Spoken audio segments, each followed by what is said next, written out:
You're listening to the WrestleHavoc Podcast on YouTube, where we discuss everything in and outside of the squared circle. We talk all that goes on in the realm of WWE and AEW every week. And now, here's your host, the one that will give you a reality check on pro wrestling, Flamin' Ricky DeReyes. This is the WrestleHavoc Podcast.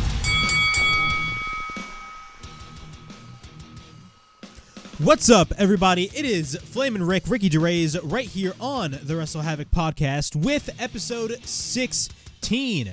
We have a lot of things to discuss right here on the show. Of course, we are going to be talking about that huge quarterly rating that came out for SmackDown. Of course, I'm talking about that amazing Roman Reigns 1,000 Day Celebration segment in which SmackDown damn near pulled 3 million viewers in that quarterly hour during that whole segment. I'm going to be talking about that. Of course, we are going to be talking about CM Punk. We all know CM Punk is on the verge of returning to All Elite Wrestling, and his return has been confirmed this past Wednesday on AEW Dynamite, but there has been creative pitches for CM Punk on who he wants to work with, and it ain't going to surprise you who it's going to be, or maybe it is, but Switchblade Jay White. Apparently, CM Punk wants to work with Switchblade Jay White. And honestly, if that is the case, I'm fucking down with that. But we're going to be talking about CM Punk and all the creative pitches that are going on with him as he makes his return this next Saturday, June 17th, for the premiere of AEW Collision.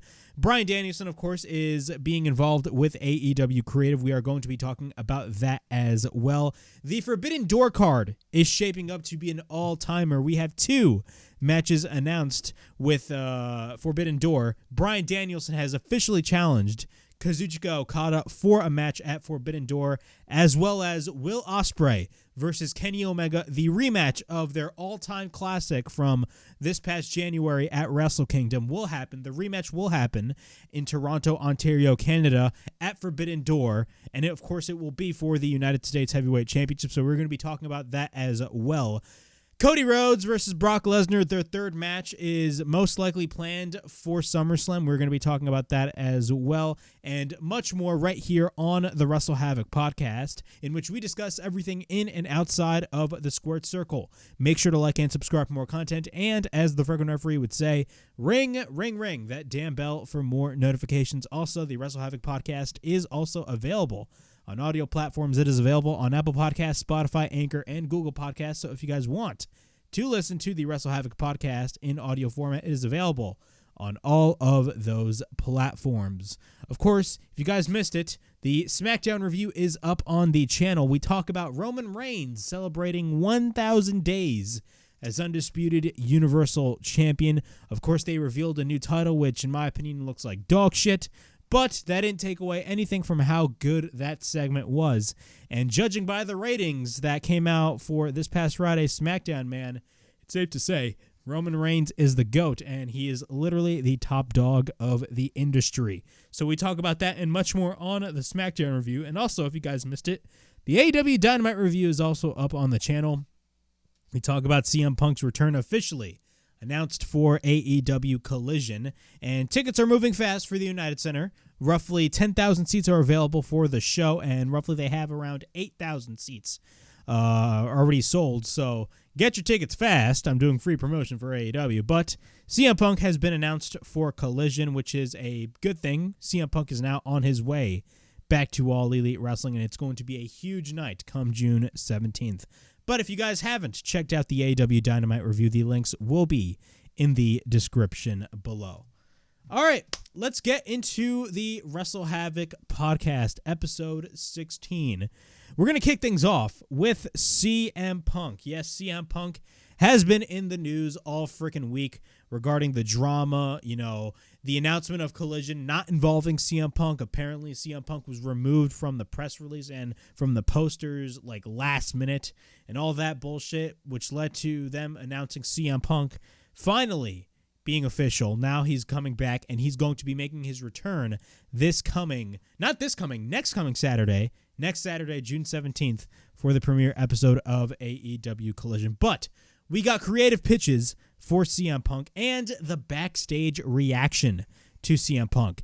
This is according to Fightful Select. CM Punk is headed back to All Elite Wrestling after being out for over 9 months. Immediately after AEW All Out, there were numerous wrestlers that said that they would have left the company if Punk was back. Most of those were tied to his words at the Scrum as opposed to the Brawl Out itself, of which we've heard that Punk would apologize for the former. Since it became abundantly clear that Punk was coming back, Fightful hasn't heard that there haven't been any walkouts planned. Things have absolutely cooled off. AEW has taken measures to make sure as much talent do not have issues with Punk, or other talent for that matter, are kept separately as part of the brand split. So it looks like AEW is actually going to be going full-fledged with this roster split for all the wrong reasons. One of the ways that this deal came together was Ace Steel being brought back to the company. While most we have spoken to felt like this situation would not have blown up as much as if Ace Steel wasn't involved, there were numerous sources who said that Steel's skill set was underestimated by many they've seen online. Steel was seen as a valuable member of the AEW team prior to Brawl Out as a creative mind and a coach. Originally, Fightful has been told that there were heavy pitches for Chris Jericho to work with CM Punk, but we haven't heard anything new from that front for quite some time. Fightful has reported that Joe versus CM Punk was planned at one point, in which we have learned that it's still in the works. However, as of late, word is that CM Punk has taken a liking to the work of Switchblade Jay White, and that he could be an early opponent or program with CM Punk along with Bullet Club Gold. We're told that despite it was largely assumed that Punk's return would be on the May 31st announcement by Tony Khan, almost no one was outright told that prior. All right, so a lot of things to divulge when it comes to this CM Punk news. Of course, CM Punk is definitely, this is all but confirmed, he is on his way back to AEW, and he's going to be making his return to Collision. Of course, there's been a lot of speculation on the reaction when it comes to what is the talent going to think, honestly. It's a very weird scenario. I mean, it looks like there are some people that do not like CM Punk there that are a part of the AEW locker room. There are some people that do like CM Punk in the AEW locker room.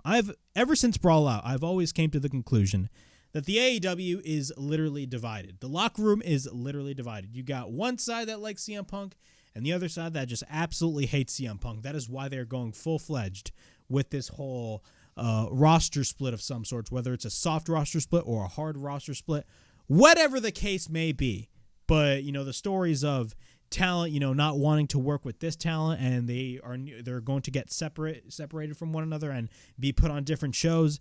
In my opinion, that is a recipe for disaster. It just screams recipe for disaster. But I honestly may be wrong with that whole scenario. But again, I do not like the idea of the brand split being made for that particular reason. Now, when it comes to Ace Steel. Now we know why Steel was brought back to the company. Now, on the previous episode of the WrestleHavoc Podcast, on episode 15, I talked about Ace Steel and how he shouldn't have been brought back to the company because it set a bad example for AEW. And I still stand by that statement. I think bringing back Ace Steel was definitely a shit show waiting to happen because of everything that had transpired this past September. But what I didn't know was that Steel was actually involved with all the creative when it comes to CM Punk himself. So in retrospect, you actually do have to bring back Ace Steel, even though I think it's a shitty fucking move, and Ace Steel is literally a guy that's 100% expendable. Ace Steel being brought back alongside CM Punk totally makes sense in this regard when it comes to the creative direction, because, he was involved with all the creative in CM Punk and all that stuff.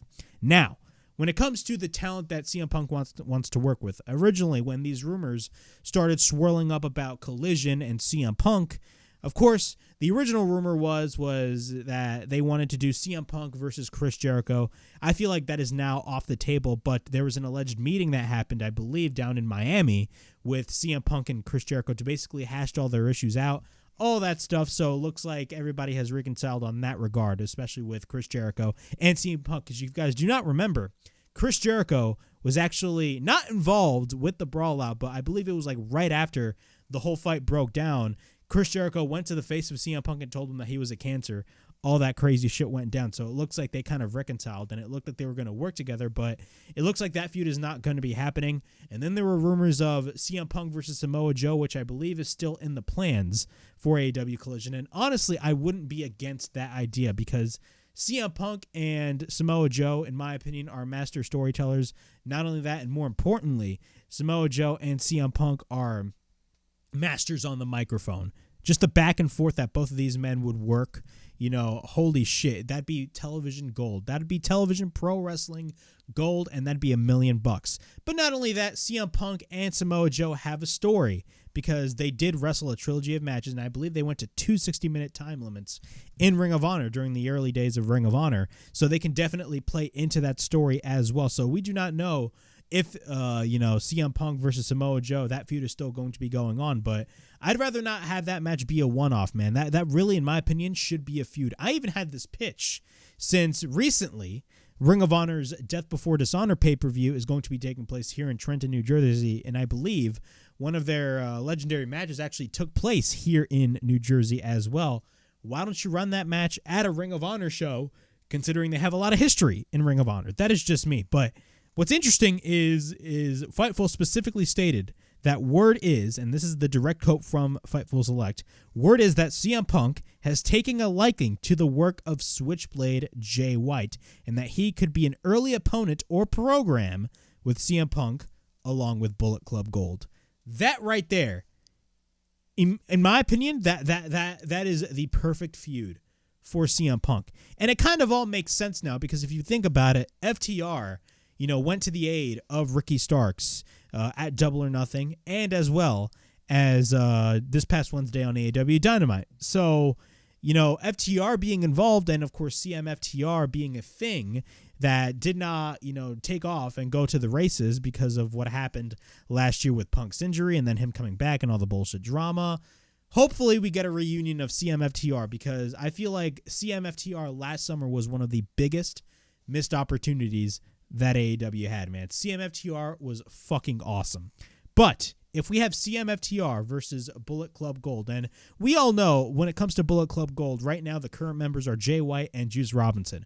There's going to be more members involved when it comes to Bullet Club Gold, in my opinion. So, honestly, Jay White feuding with CM Punk, that'd be a perfect feud for him.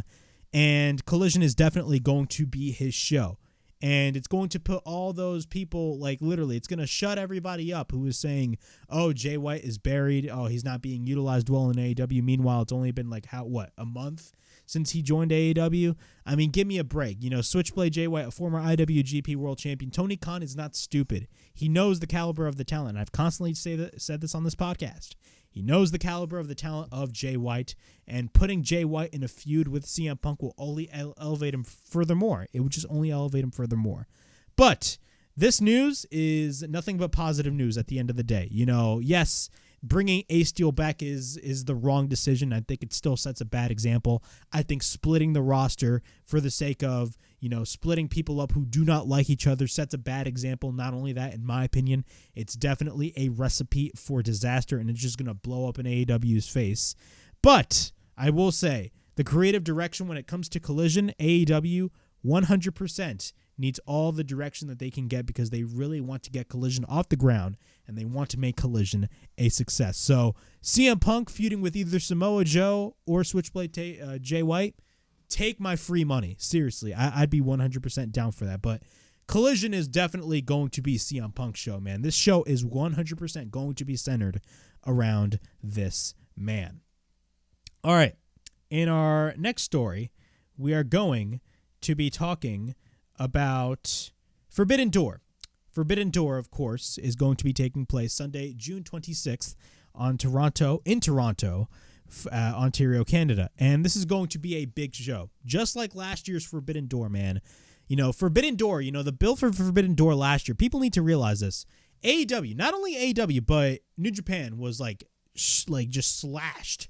They got destroyed with hella injuries, especially AEW.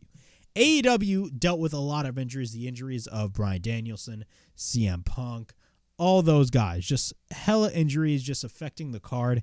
And it was really tough for the bill for Forbidden Door, but AEW absolutely knocked it out of the park, and Forbidden Door ended up being one of the best shows of 2022. What it looks like this year's going to be no different, man. Forbidden Door is going to be absolute insanity. In our first story, we got Bryan Danielson has challenged the Rainmaker himself, Kazuchika Okada, via a video package during New Japan Pro Wrestling's Dominion show. Okada hinted that the match may take place at Forbidden Door. So I'm reading this from F4W Online. AEW's Bryan Danielson made a surprise appearance via video at New Japan Dominion, issuing a challenge to Kazuchika Okada. After Shota Umino, Jon Moxley, and Claudio Castagnoli failed to win the never open-weight six-man tag team titles from Okada, Tanahashi, and Tomohiro Ishii, Moxley introduced a video by Danielson where he said that the last 10 years he's heard about how great Okada was and how he considered to be the best wrestler of this generation. Danielson said that Okada was good, but he was the litmus test of great. Danielson finished the promo by saying Okada may be the Rainmaker, but when he steps into the ring with him, Okada is going to be in the desert, and there won't be any rain. Now, this has been this blew up on the internet, man. Everybody was marking out. But, continuing on, after the video, Okada said he would face Danielson and teased it may happen at Forbidden Door on June 25th in Toronto. So, honestly, man, Okada versus Danielson, absolutely take my goddamn money. Forbidden Door right now. Now, it's not official for Forbidden Door, but it looks like when Bryan Danielson teased a match with Okada, it looks like it's definitely bound to happen at Forbidden Door. But the interesting thing about this is that over on Ring of Honor, we got Zack Sabre Jr., doing his stuff with, the New Japan Strong TV title, all that stuff. And I believe it was one of the earlier episodes of Ring of Honor Wrestling on Honor Club. Zack Sabre Jr. was wrestling a match, and he basically called out Bryan Danielson. Now, if you guys do not recall, last year's Forbidden Door, it was originally scheduled to be Zack Sabre Jr. taking on Bryan Danielson, but that match did not happen because Bryan Danielson unfortunately had a minor injury, and he couldn't wrestle at the show. Now, everybody was saying, oh my God, we're going to have Bryan Danielson versus Zack Sabre Jr., the rematch at Forbidden Door, because it only makes sense. But with Danielson challenging Kazuchika Okada, could those plans change? Now, again, Zack Sabre Jr. is doing a lot of work with Ring of Honor right now. I haven't been following Ring of Honor, but from what I've seen, Zack Sabre Jr. is doing a lot of shit over there as the New Japan Strong Television Champion. And if you think about it, maybe they're saying... Now, this is just the speculation on my end. Just my end. And don't take my word for it, because all in all, I may be total bullshitting you guys, and I may be totally, 100% wrong here. And this is just pure speculation on mine, so don't quote me on this. But what if they save that Zack Sabre Jr. Bryan Danielson match for the Death Before Dishonor show? I'd say the same thing about Joe versus Punk. What if they do that? Maybe. That is just speculation on my end. This is just a fan in me saying that. What if they do that match there? We're just going to have to wait and see. But what it looks like, we're going to be getting Bryan Danielson versus Kazuchika Okada at the Forbidden Door show. Speaking of Forbidden Door, Will Ospreay gets a U.S. title shot against Kenny Omega. I'm reading this from Fightful's website. Now, I do not watch New Japan. I don't follow their shows. I kind of just look at the highlights all over social media. But for some reason, I get so hyped for Forbidden Door because I know the caliber of the talent of New Japan. And we got Will Ospreay, man. If you guys haven't checked out Will Ospreay, this man is fucking insane. This guy is one of the best in-ring performers you will ever see. And he definitely proved that this year against Kenny Omega, and he proved that last year in his match against Orange Cassidy at Forbidden Door. Now, Will Ospreay is headed to Forbidden Door. Of course, I'm reading this from Fightful's website. They wrote this article.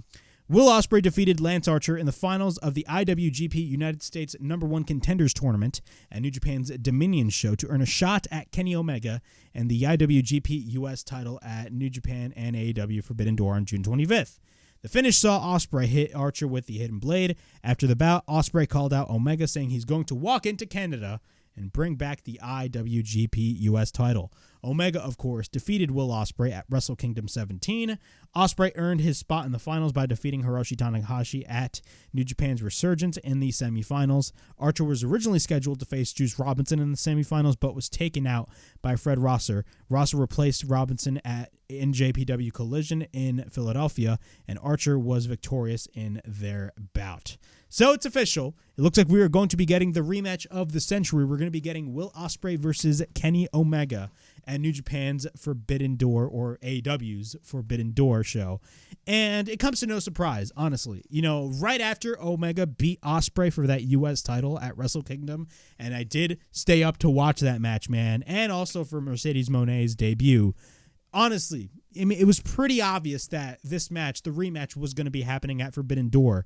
And I wouldn't be surprised. Honestly, I wouldn't be surprised if Will Ospreay took the IWGP US title away from Kenny Omega. It just makes total sense. Omega beat Ospreay in Japan, and then it'd be fucking crazy. It'd be fucking crazy if Kenny Omega lost to Will Ospreay in Canada. That'd be astronomically insane, in my opinion. But if you guys haven't checked out Will Ospreay versus Kenny Omega, I definitely recommend you guys to just check it out, man. One of the best matches of the entire year. Both men just put on a fucking classic. I definitely recommend you guys to check it out, but it's official. Will Ospreay will be wrestling Kenny Omega for the IWGP United States Championship at Forbidden Door, and it's going to be a huge match. All right. Let's move on with WWE. WWE is in the news, and according to the people at the Wrestling Observer, Cody Rhodes versus Brock Lesnar, their third match in their trilogy, is planned for SummerSlam. The date of Cody Rhodes versus Brock Lesnar 3 has been revealed. With their head-to-head series tied at one apiece, the rubber match is currently planned for SummerSlam on Saturday, August 5th. Dave Meltzer revealed the news on Monday morning's edition of Wrestling Observer Radio. Dave Meltzer stated, and I quote, "I got big news. Brock Lesnar, Cody Rhodes is SummerSlam," Meltzer said. SummerSlam Ford Field, match number 3, he continued. Brian Alvarez would later say on Wrestling Observer Live that the match will carry a stipulation that, quote, "we haven't seen in a while."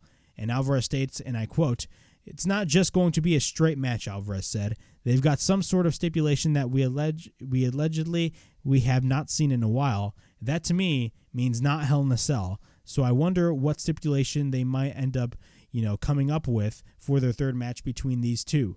I hope it's not a Ring of Fire. That one, I don't need to spin it again." Rhodes won the first match between the two at Backlash on May 6th in Puerto Rico. He would then go into their second match at Night of Champions in storyline after a broken arm, after he got attacked by Brock Lesnar on Raw. The injury proved too much for Cody Rhodes as he lost via referee stoppage after passing out while Lesnar had him locked in an armbar. WWE SummerSlam 2023 is set for Ford Field in Detroit, Michigan on Saturday, August 5th. According to WrestleTix, 40,231 tickets have been distributed to the event. Okay, it looks like that match is going to be happening. If Dave Meltzer is right, it looks like that match is going to be happening at SummerSlam. Am I for this idea? Honestly, not. If this match is happening, it's pretty much safe to say that Roman Reigns is going to have those titles for another whole year. I mean, it's pretty much safe to say that, and I think it's safe to say that Cody Rhodes is the guy. He's the guy to beat Cody Rhodes at this point. He's the guy to beat Roman Reigns. Jesus Christ, I don't know what the fuck is going on with me today. But he's the guy to beat Roman Reigns. But, of course, WrestleMania happened. He didn't win. It looks like they are going to go full-fledged with this whole Cody Rhodes redemption arc. I don't know, man, if WrestleMania is the right decision, to be quite honest with you. I think it's a little bit too long. And look, I was one of those people, and I still believe Cody Rhodes is still relatively popular with the audience. There's no sign of the fans turning on Cody Rhodes anytime soon. But you know how wrestling fans are. And I hate to throw that term out, but wrestling fans are fickle. And if they do the John Cena story from 2012 to 2013 with The Rock and Cena rematch with Cody Rhodes with Roman Reigns, I don't know, man.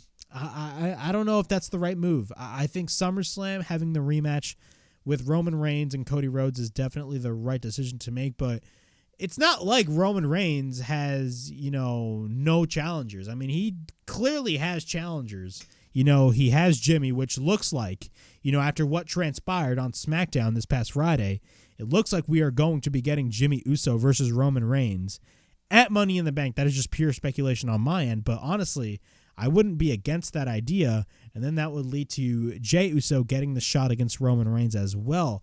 But we're just going to have to wait and see, man. Brock Lesnar versus Cody Rhodes, in my opinion, that feud, to be quite honest with you, didn't do it for me. I was just not a big fan of that feud whatsoever. To me, it just didn't make sense. It would have been more impactful if it was for the titles, because if it was for the titles, then you'd have an actual reason as to why Brock Lesnar keeps on beating the shit out of Cody Rhodes. But it is what it is. Cody Rhodes is trying his best with what they're giving him. I thought their second match was much better than their first match, in my opinion. But I mean, still, it's pretty obvious that we are going to be getting a third match. Personally, I would have much rather do it at Money in the Bank, but it looks like that match is going to be happening at SummerSlam. So, to be quite honest with you, that's those are my thoughts on that. But I don't think SummerSlam is definitely the right decision for Brock Lesnar versus Cody Rhodes. If they really wanted to finish this feud, the best plan to do it is honestly Money in the Bank. But knowing WWE, they're not going to be doing that. In other news, WWE and Twitch announce a multi-year partnership. The deal includes a new companion sidecast on Twitch for WWERaw. I'm reading this from the people at the Wrestling Observer F4W Online. Nearly 2 months after the deal was reported, WWE and Twitch have made their new partnership official.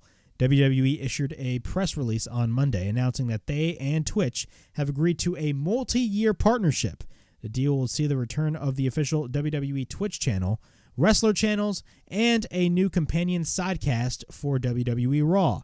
The sidecast is set to debut on Twitch during Raw tonight. The broadcast, which begins at 8 p.m. Eastern Time, will bring fans behind the scenes and closer to the in-ring action. In a quote by WWE, they state, and I quote, "The weekly viewing experience will be led by a rotating cast of hosts and will regularly feature WWE appearances by WWE superstars, unique and exclusive content such as backstage interviews, and more. The official WWE channel will also, quote-unquote, be home to other live productions and will serve as an alternate live streaming feed for all of WWE's premium live events and press conferences." WWE wrestlers using Twitch had been limited in 2020 due to an edict that WWE issued regarding third-party deals. This new partnership allows WWE wrestlers to resume streaming on the platform. This is nothing but positive news. I mean, how could you sit here and just shit all over this idea? Let's be honest with ourselves. The edict that was put back in 2020, this was late 2020, keep in mind, during the pandemic, where literally everything was shut down and pro wrestling was literally the only thing that was running at the time. And then later on, sports started to come along and shit. The edict that was put along on WWE on, wrestlers, shutting down their Twitch platforms because they were making apparently more money than WWE.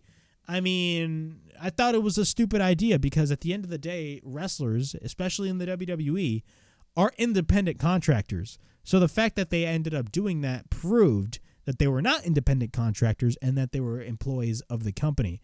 But we all know, even as fans, everybody knows the whole independent contractor thing regarding WWE is total bullcrap. Because if they were independent contractors, those wrestlers in WWE would literally be working a bunch of indie dates. But they wouldn't. They never, for years, for decades, never agreed to that ideology.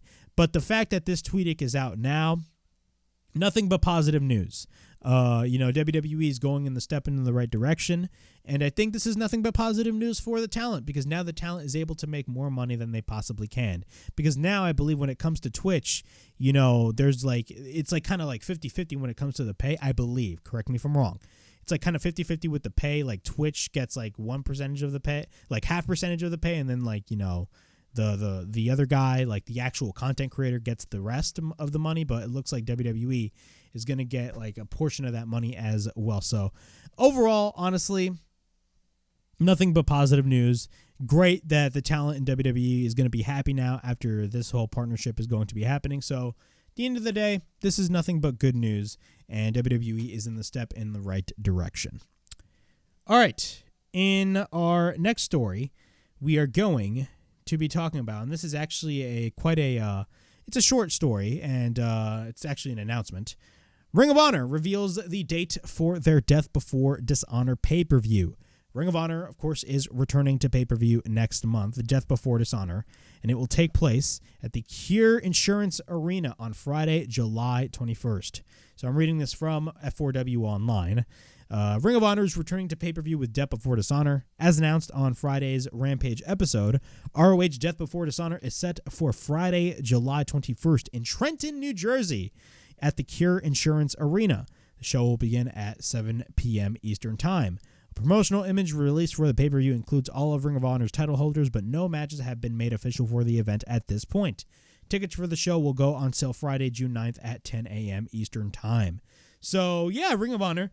So, for all you Ring of Honor fans that are excited for this show, it's going to be taking place in New Jersey. Fun fact, I already got my tickets for the Collision show at Prudential Center, so I'm definitely going to attend that show. Hopefully, I was thinking about it. Maybe I can attend this Ring of Honor show, man. I don't know why, man. I got excited when they announced this Ring of Honor show, and I haven't been watching Ring of Honor on Honor Club for weeks. Like, honestly, it's just like, bro, there was this 1 week, I believe it was like 2 weeks ago or last week, where like AEW announced like 19 fucking matches for ROH. I'm like, bro, there's no way I'm going to sit on my ass watching 19 straight matches in a row. I'm sorry, I only watch the pay-per-views at this point, but Ring of Honor pay-per-views have been pretty cool, man. Of course, I came on here and reviewed Supercard of Honor, and that ended up being a pretty good show. I love the commentary team. I think Caprice, Coleman, Ian Riccaboni, and Nigel McGuinness are fan-fucking-tastic. And the talent on Ring of Honor is really good. Yes, Ring of Honor is actually still a legitimately separate company from AEW, hence why, we got Ring of Honor on Honor Club. But Ring of Honor, honestly, if you think about it, is a good feeder system, and it's a good, I don't want to say developmental because it's a separate company, but it's basically AEW's feeder system to, develop new talent. That's what I see it is. Yes, you got your established veterans like Samoa Joe. You got guys from New Japan like Zack Sabre Jr.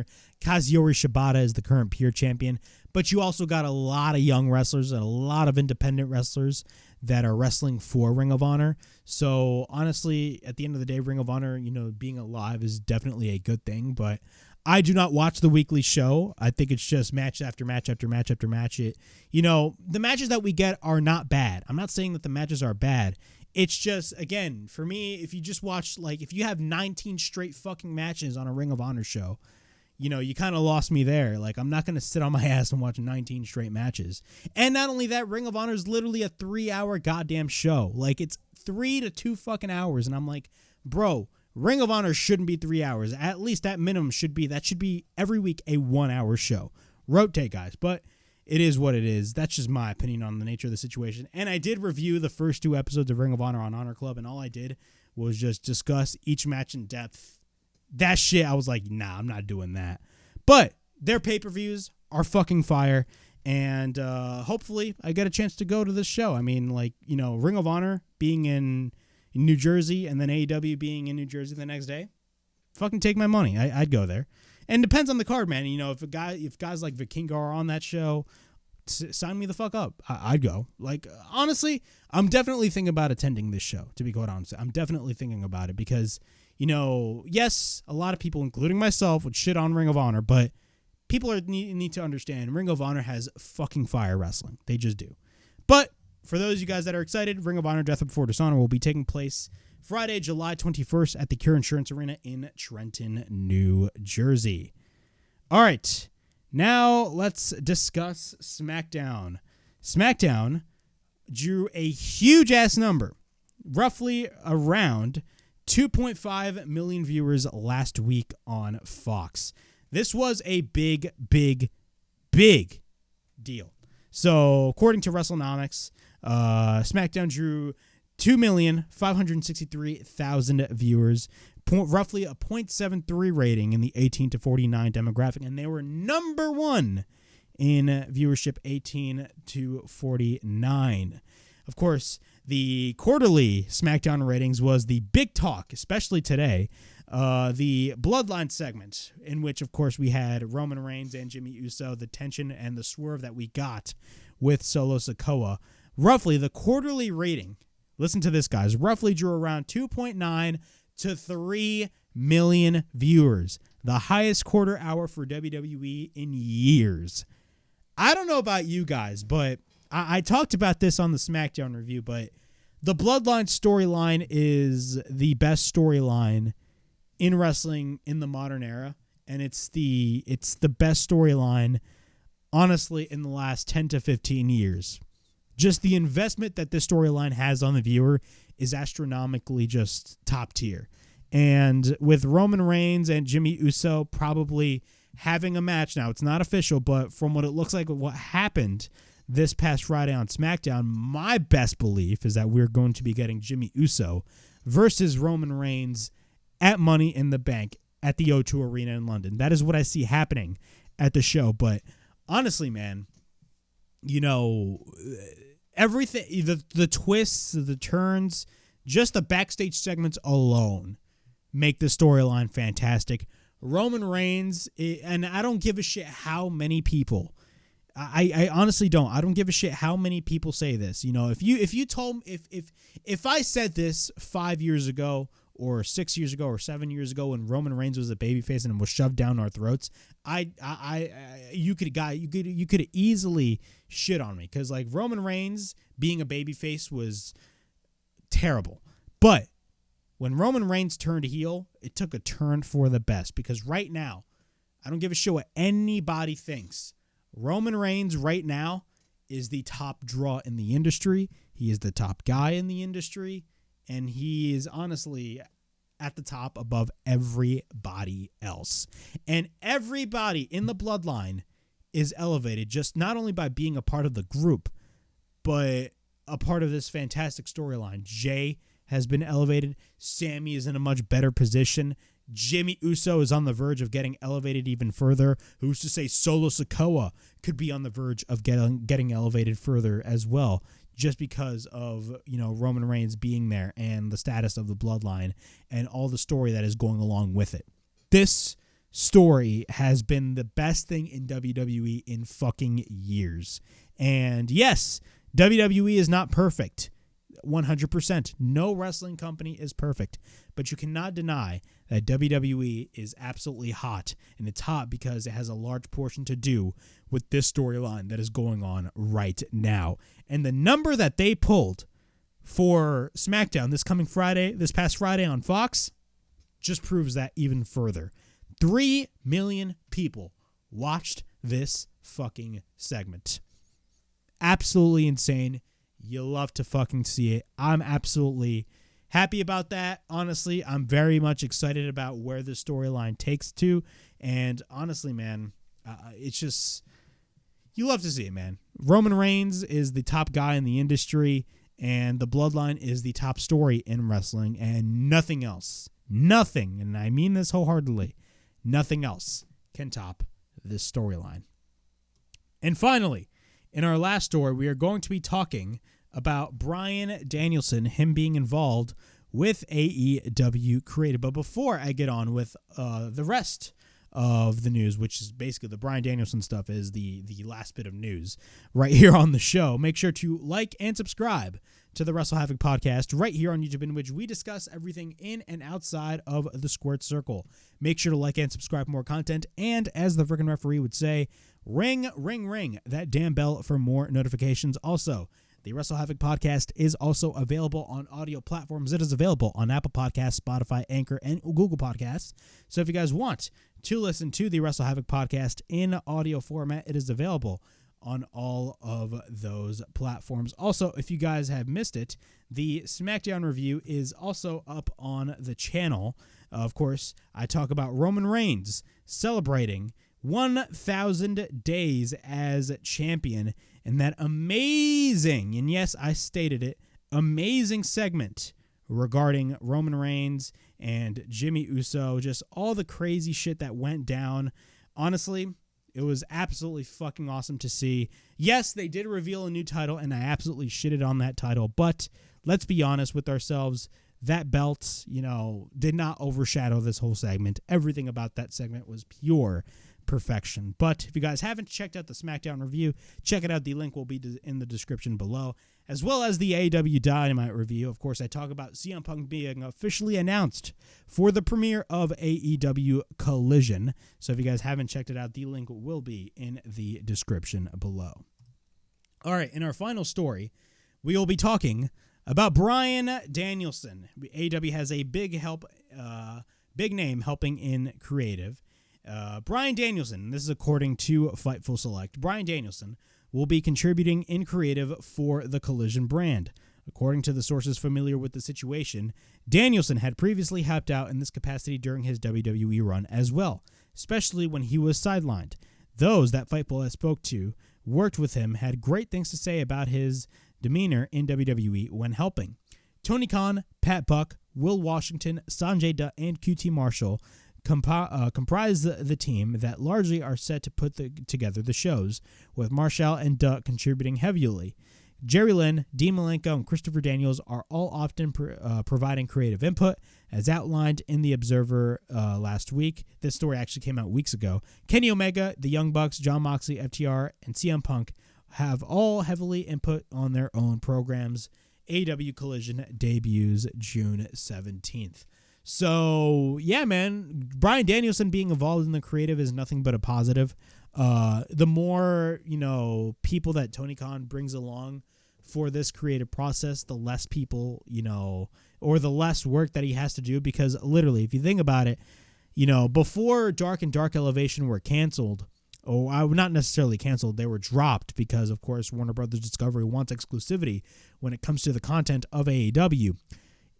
Tony Khan was booking Dynamite. He was booking Rampage. He's now booking Ring of Honor. And then he was booking Dark and now booking Dark Elevation. So, that's just a lot on his plate. And he still has a lot on his plate. He has Dynamite.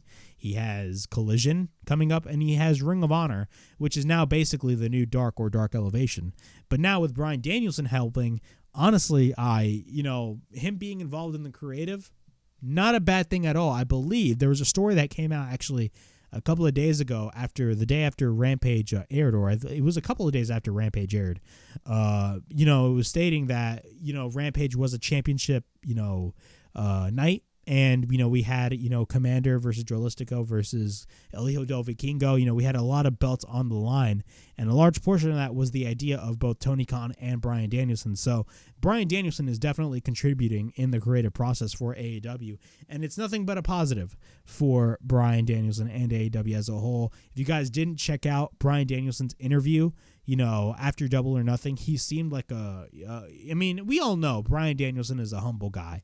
We all know he's very, very, very humble. He's great with everything that he has. He's grateful for everything that, the business has given him. And it sounds like he really loves AEW, and you can tell just by the look on his face. Like, this man absolutely loves the place that he's working for. So, honestly, him working on the creative process, nothing but positive when it comes to Bryan Danielson. But that is everything that I got for you guys right here on episode 16 of the WrestleHavoc Podcast. We definitely talked a lot about a lot of things.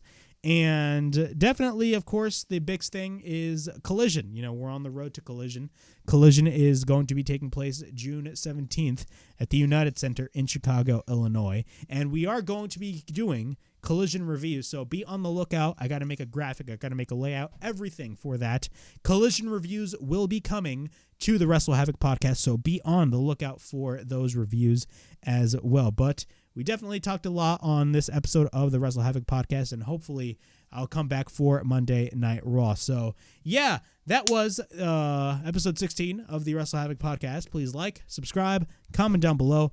Push that bell for notifications and much more right here on the WrestleHavoc Podcast, in which we discuss everything in and outside of the squared circle.